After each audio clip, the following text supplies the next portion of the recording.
Hello, preciouses. Today's February 22nd. I'm sorry this is late. I'm going to record it early in the morning before I got to do stuff, so I won't be at night. This is titled Being Topsy-Turvey for God.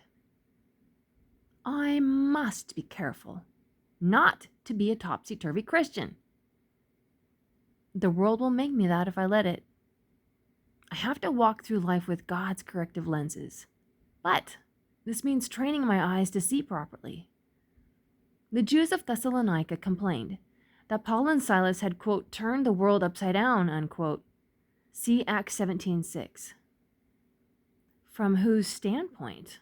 According to his critics, Paul's gospel seemed crazy. He was called, as was Hosea, a fool and a madman. See Hosea 9:7. But from God's standpoint, Paul and Hosea were simply putting things back in their proper place.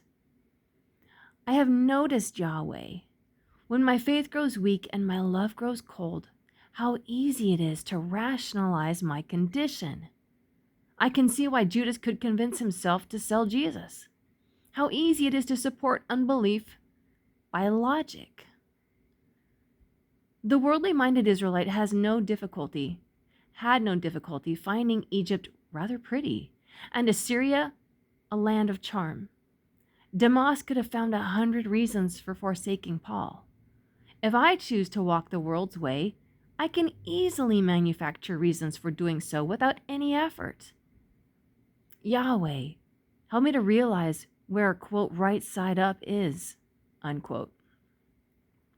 The lenses of the world are twisted, distorted, opaque.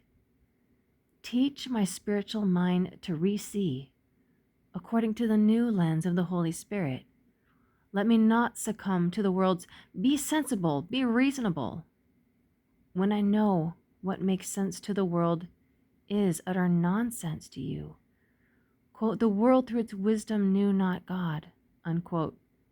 See 1 Corinthians 1:21. Yahweh, let me be a fool and mad for your sake. Isaiah 55:8 reads, for my thoughts are not your thoughts, neither are your ways my ways, declares the Lord. And I'm saying Yahweh because that's what it is in the Hebrew.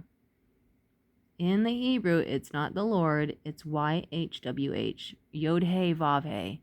And the Yod can be pronounced as a Yah or as a Jah. So it's Jerusalem or Jerusalem, Yahweh, Jahweh, Yehovah. And the W can be pronounced as a V. So it could be David, it could be Dawid. It's kind of not real clear. So that's why it could be pronounced either way. But honestly, people, this confuses me because it says being topsy-turvy for God. That's the title. And then he says we shouldn't be topsy-turvy. Look at the first sentence. I must be careful not to be a topsy-turvy Christian. And then he goes about disproving that in that very first paragraph. From whose standpoint? According to his critics, Paul's gospel seemed crazy. A fool and a madman, he was called. But very last sentence in the first paragraph, from God's standpoint, Paul and Hosea were simply putting things back in their proper order. So according to the world, they were topsy-turvy. But God was putting them back in order. So he seems to be not saying this correctly.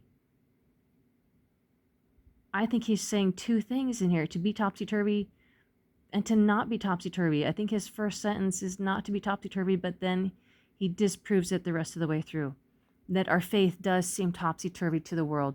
So let me know your thoughts. I think we need to be, in the kingdom, he calls it, Jesus, I think, called it the upside-down kingdom.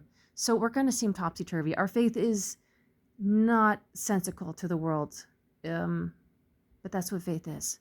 Let me know your thoughts. Hope you're all doing well. Love you, people. Bye.